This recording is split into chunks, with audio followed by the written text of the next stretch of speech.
Hey, get over here. We've been waiting for you. Welcome to the Sixers Talk podcast brought to you by Wilmington University. Wilm U Works, Danny Pommel's, Noah Levick, our producer, Ben Barry, making things happen as we go through the process of digesting this latest Sixers loss. And man, Noah, you are fresh off the midnight train to Philly, back from Gotham.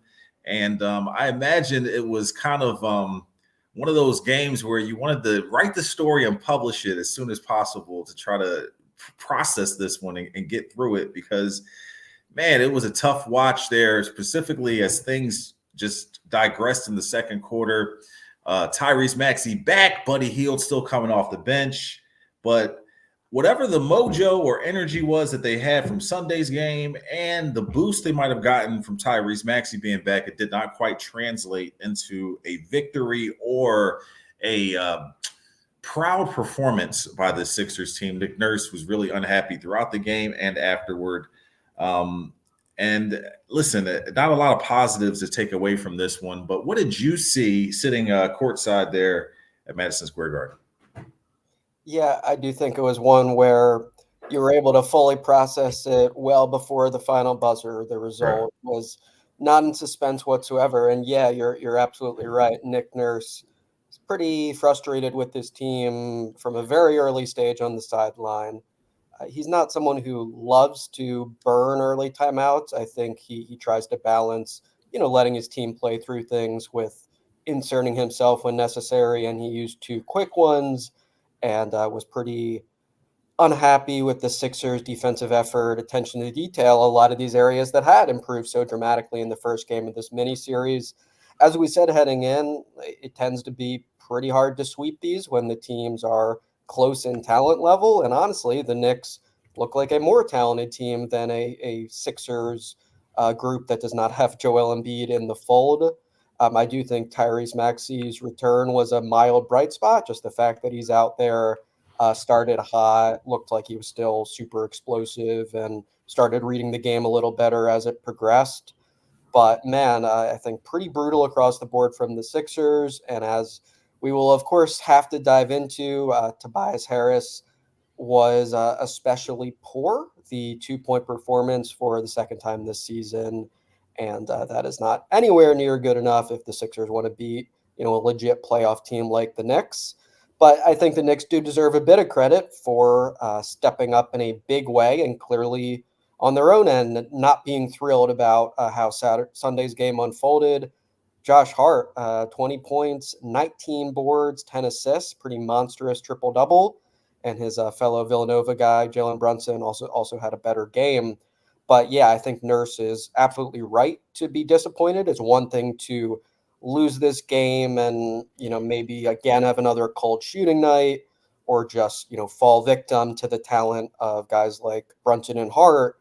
But yeah, this was the case where the Sixers were subpar with a lot of the controllables as far as giving the Knicks a lot of easy, uncontested dunks in the early going. And again, the Sixers rather disjointed offensively, despite Tyrese Maxey helping a little bit. Yet again, 79 points back-to-back in the year 2024 for your Philadelphia 76ers. So a big step back after what looked like an encouraging result on Sunday. And I don't think, they left the Big Apple feeling very good about themselves, even though it was, in the end, a split with the Knicks. Yeah, man, it was tough. I mean, you knew adjustments would need to be made specifically after both of these teams combined for just over 150 points Sunday. And it clearly was the Knicks who were able to find some rhythm and some continuity easily. And it really seemed like they were out efforting and out physicaling the Sixers. And that's really not something that really starts with the coach. That's really the players themselves, out there giving their desire and want to. And as much as the Sixers got a shot in the arm from Tyrese Maxey, having OG Anunoby back definitely provided that for the Knicks. So maybe those things kind of were counteractive. But it was difficult to see them, go out there and just not be in rhythm or have the intensity that they needed to kind of match what the Knicks brought. And you give the Knicks their credit. They're in fourth place in the Eastern Conference for a reason, whether it be talent or whatever. They sit, they're ahead of the 76ers. And, as Sixers fans, the optimism does come from the fact that you're playing a lot of these teams that are ahead of you, are better than you. So there's room to make up that gap in the standings as the Sixers currently sit in seventh place. But it's just not enough firepower. I want to get to Tyrese Maxey a bit later because there's not a whole lot of meat on the bone here after we did the podcast the other day, and here with one game in between after Monday's podcast and a very tough performance from the 76ers. One thing I was curious about is after the game, Nick Nurse mentioned that they weren't able to build on the last 6 quarters of good basketball they had. Is that 2 quarters from the Pelicans game?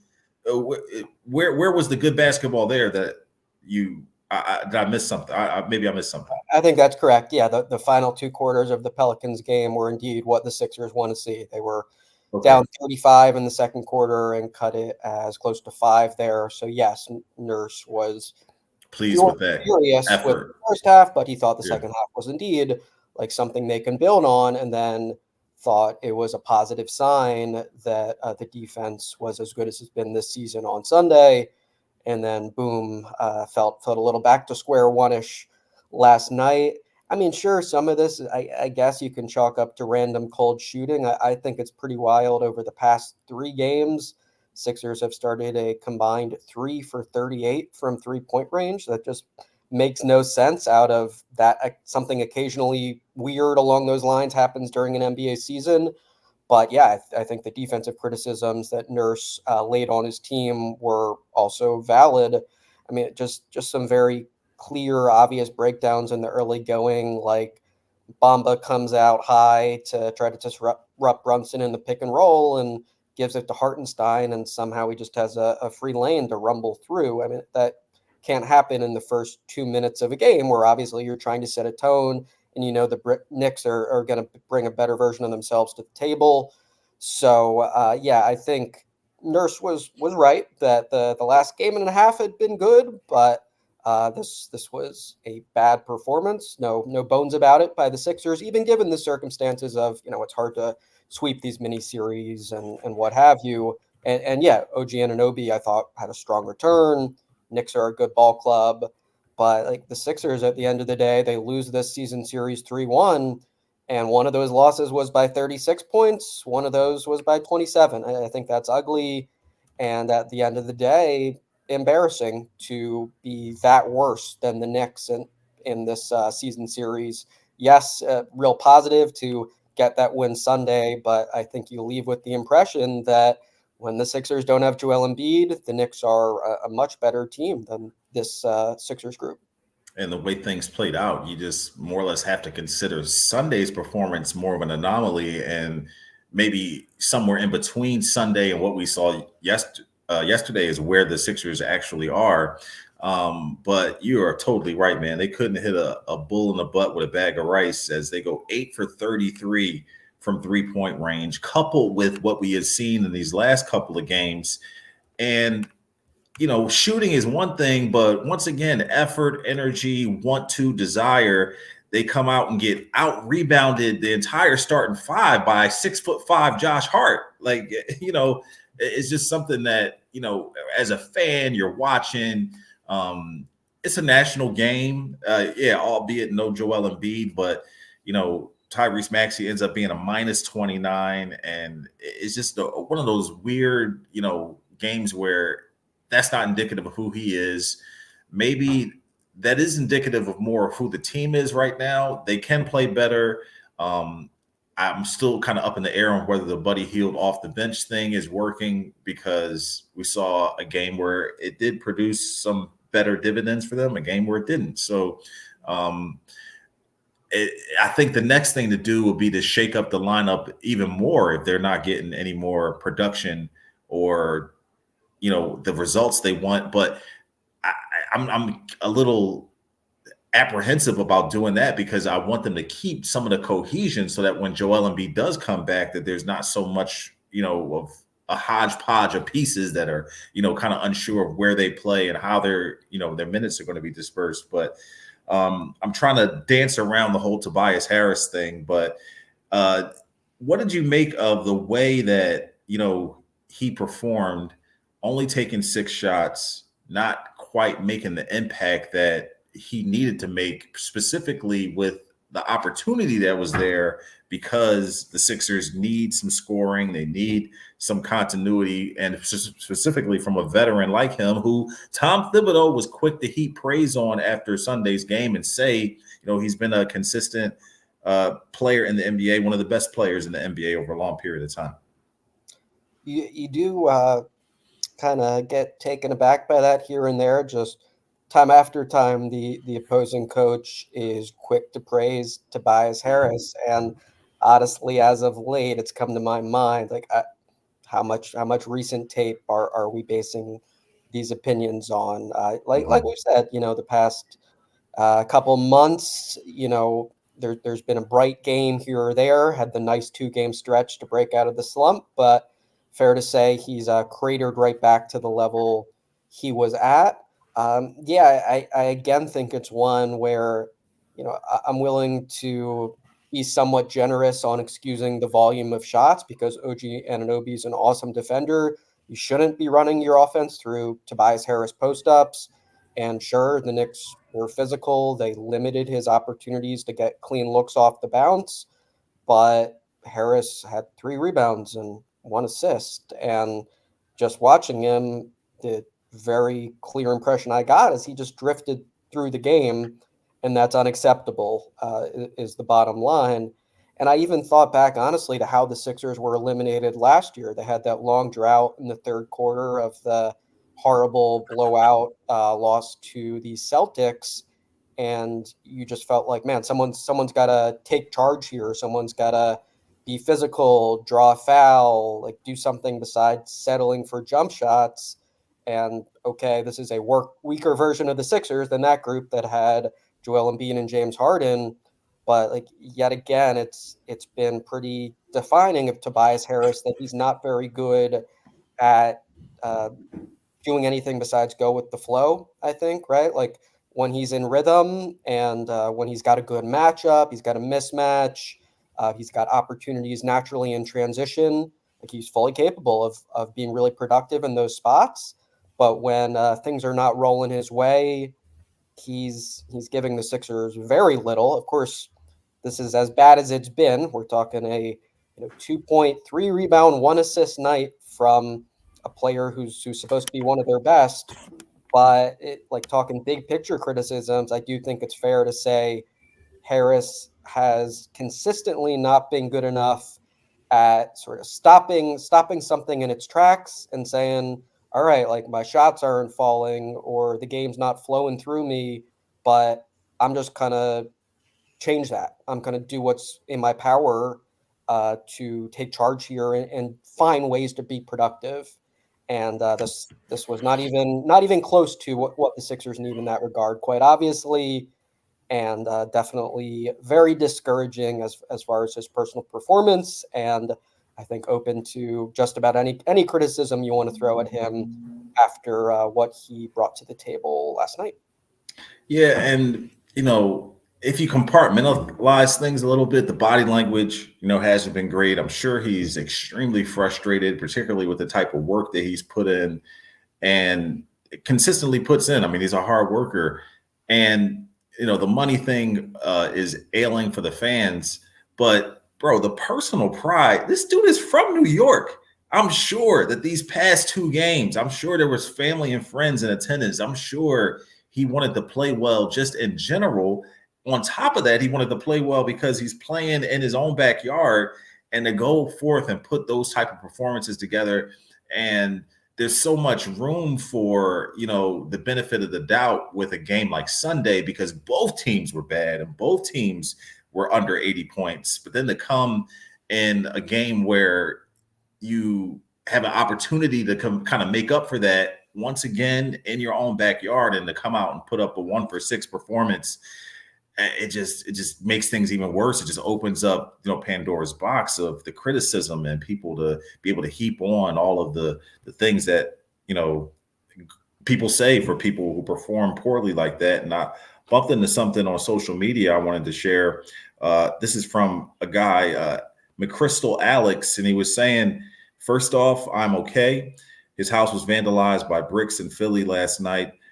After my hand stopped shaking, I managed to call police. They were quick to respond. My window was gone. The police asked me if I knew who did it. I said, yes, it was Tobias Harris.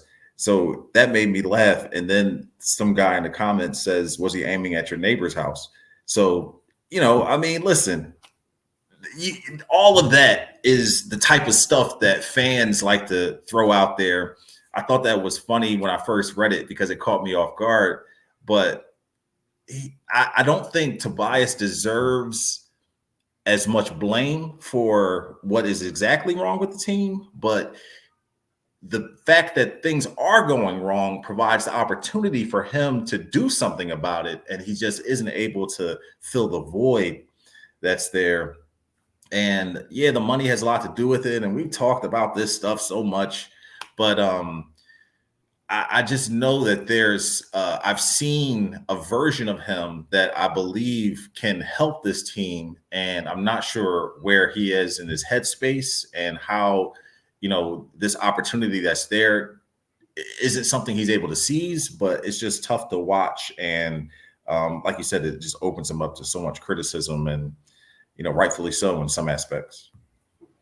Yeah, I think any player just who's supposed to be a good basketball player and often has been, they're going to get very, very high volume of fair criticism if they have a 2.3 rebound and 1 assist game, right? I mean, and yeah, I think you're right. Like the body language wasn't that of a player who was engaged in scrapping and trying to bring those positive intangibles to the table, and especially glaring against a Knicks team that prides itself on effort and hustle and all these qualities. So yeah, we've gone through much of this territory with Harris before. It must be covered again after you have a stat line that poor and a performance that deeply ineffective. So as we've said, though, in all likelihood, he'll somewhat right the ship. He is capable of doing some damage when he has a nice matchup or when he has a good rhythm as a shooter. In this game, he got 2 great looks early, catch and shoot threes, missed both of them.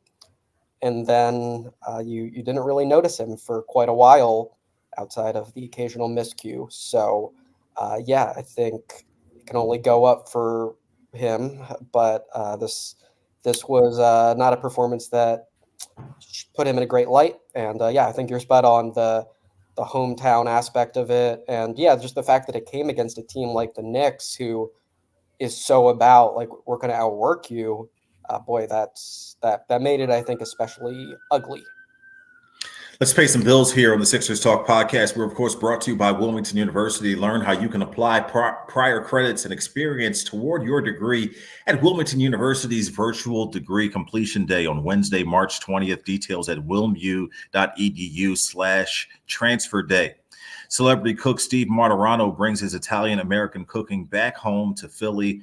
Enjoy Martirano's Prime at Rivers Casino and Steve's Famous Meatballs with Sunday gravy, prime steaks, and more. Make reservations for Martirano's Prime on Open Table. Back here on the Sixers Talk podcast, just 2 games are the Sixers behind the Nova Knicks. They are sitting in 7th place, as I mentioned, behind the Magic, Pacers, tightly contested there in that 4 through 8 range in the Eastern Conference. And listen, avoiding the play-in game would really behoove the 76ers just to provide some type of platform for Joel Embiid to land on as he hopefully comes back here at some point soon. No, we did get a little bit of an update prior to the game, and the update is in quotations because there wasn't much to add. But did you glean anything from what Nick Nurse had to say about Embiid's status or where he stands? I didn't know that he had been working out as much. Can you shed a little bit of light on what is out there about what Joel Embiid has been doing? Yeah, I think I'd agree. There's not much to glean I would say it seems like there's been no notable shifts in either direction as far as what our original expectations were. But yeah, Nurse said Embiid's, indeed been out on the court. He hasn't seen him in a few days, so he can't provide any super recent details. But look, it's now been 5 weeks since the Sixers said he'd be reevaluated in approximately 4 weeks. So clearly the team is taking an approach here of not thinking it makes sense to provide a ton of detail on what he's doing and just kind of sticking with the notion that the plan is him for to return this season, provided there are no significant setbacks and that he feels okay. So I think that still remains the case, but I wouldn't read too deeply into it one way or the other. Like I don't think if you're a fan of the Sixers, it makes sense to be pessimistic and say, oh boy, like the fact Nurse is not giving us, specifics on what these workouts entail means that Embiid is totally doomed in his rehab or anything along those lines. But yes, clearly he's not going to be back out there any day now. Still has work to do, and they want to be sure that he feels good and feels around. It seems like around 100% before he returns to the court, but still some check boxes to check there, and still some things for us to learn. And 17 games left, clock ticking, but still a little bit of runway for Embiid and the Sixers to play with as he goes through this process. Would you agree that what we've been seeing shows that the Sixers this summer in free agency have to get another high caliber star player to be able to help survive these times when they don't have Joel Embiid to be able to compete and kind of keep things afloat as they try to get back to championship contention? I don't know if I go quite as far as they absolutely need to do that. Like I think Daryl Morey's right. Like you should be flexible as an executive. You shouldn't box yourself into one approach and say all others are wrong and not worth considering.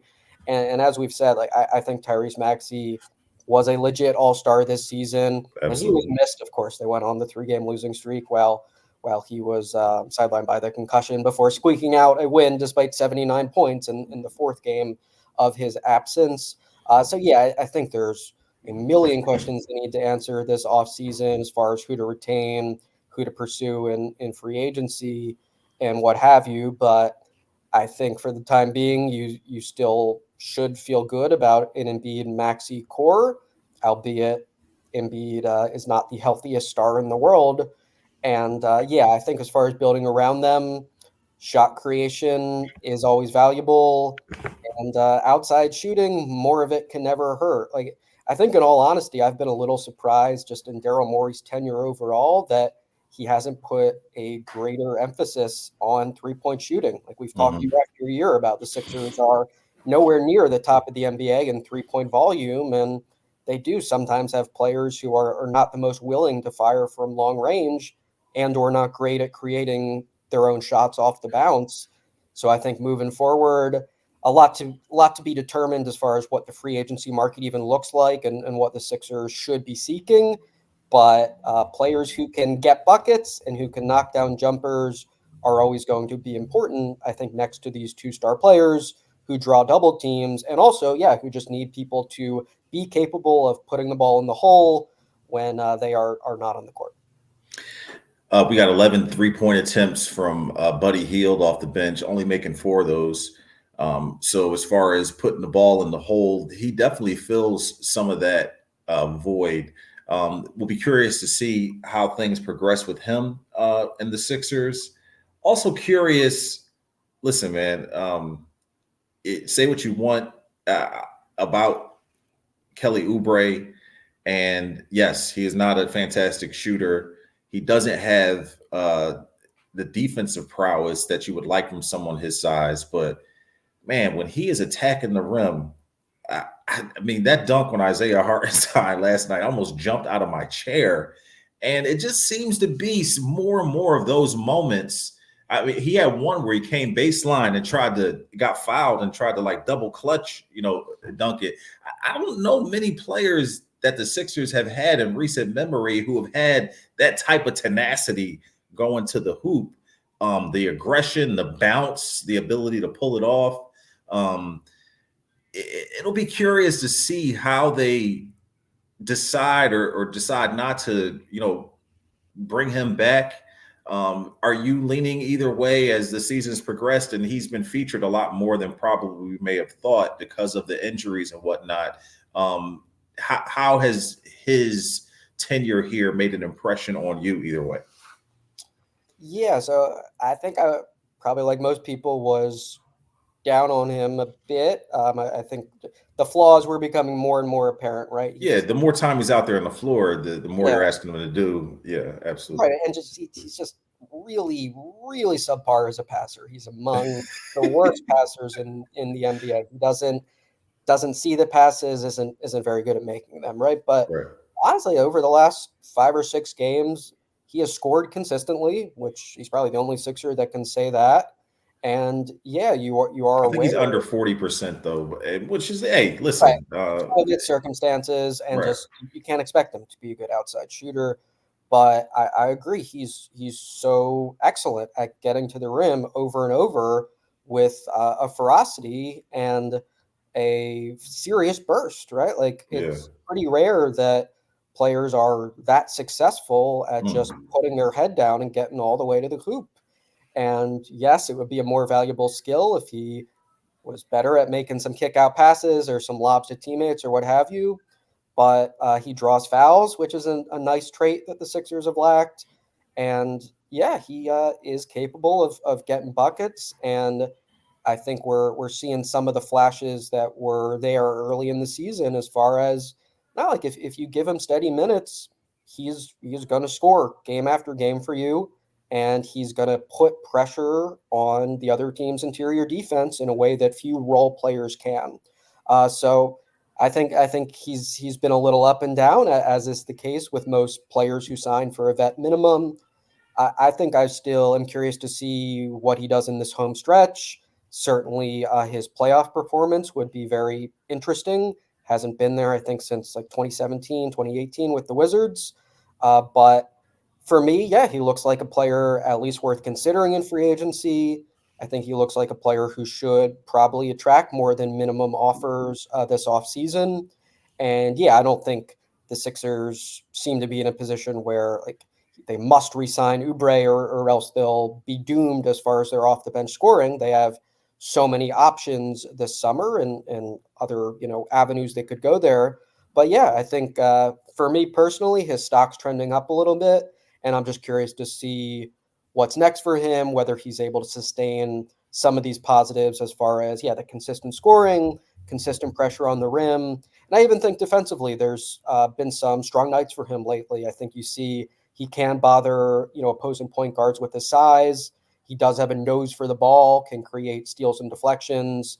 So I think there are some encouraging aspects on that end of the floor for him too. And yeah, we'll see what's next. But I think it's an intriguing question that we will certainly be revisiting a little bit down the line. Man, the schedule does not get any easier, man. Milwaukee waiting for them Thursday in Pat Bev as well in Bucks country. Charlotte, Miami directly below them in the standings. A 4-game West Coast trip with Phoenix, LA, the Clippers, and Sacramento. And then a home game against the Clippers as James Harden returns to the Wells Fargo Center, and not to mention Cleveland right there after. So listen, it's not getting any easier. A lot of these teams are above 500 and fighting for playoff position and space themselves. So buckle up, fans. Hopefully some reinforcements are on the way. Having DeAnthony Melton back would be great. Not soon, I don't think. Doesn't seem like Yeah, anything's coming soon. But yeah, no, I think just as you read those off, it strikes me. So the remaining opponents are, I think, like a 491 winning percentage, but man, that is pretty backloaded. So hmm, you want to at least hold your own in those games you're running down and just survive the month of March. I mean, my goodness. I mean, brutal the month. way this month is going is going to be really rough for them, particularly with the way they've been playing. But what are we thinking? Tobias Harris needs to go toward the bench at all? Is that Nick Nurse was asked about that? He was pretty staunch on saying no. But is that No, something you think you'll have to consider?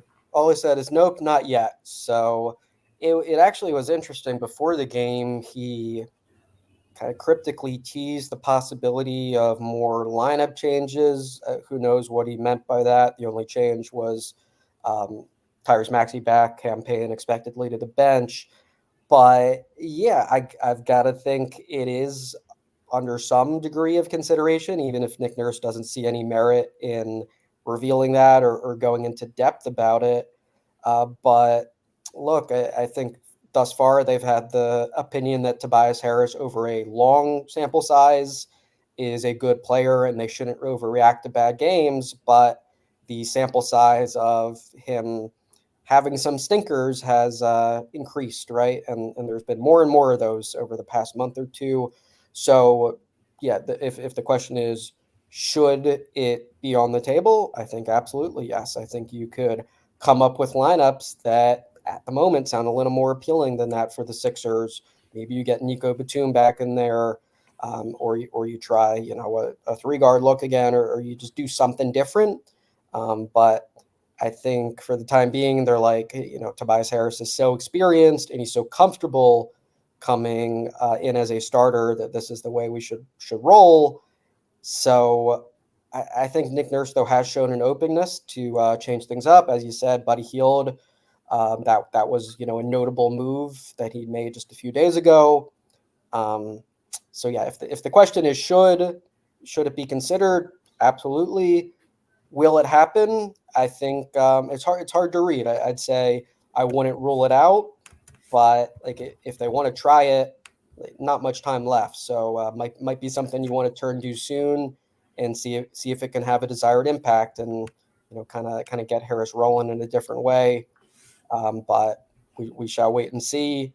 I think regardless, he hasn't given you many reasons to feel encouraged that sort of move could suddenly jolt him into his A game. But the Sixers, I do think, are at the point where they need to be trying things and just kind of looking for anything that might be effective, both with Harris and just with the team overall.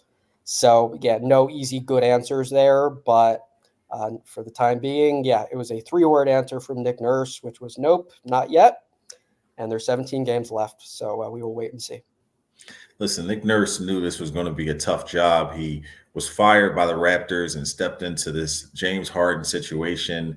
They were able to find a way out of that. And this Joel Embiid injury, little Tyrese Maxey and Anthony Melton, Robert Covington, Nick Batum, all these guys getting nicked up has changed the landscape and the coaching job that he's going to have to do. And he's got to bring this thing in for a landing somehow. And it seems that the Sixers still have some wiggle room here. Like I said, between 4th and 8th, only 2 games are separating, that bunch of teams.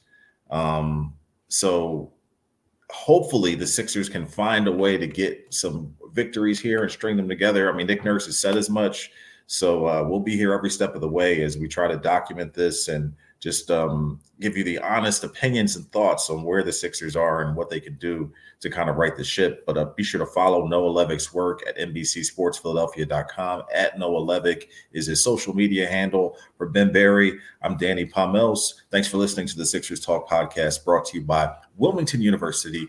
WilmU Works.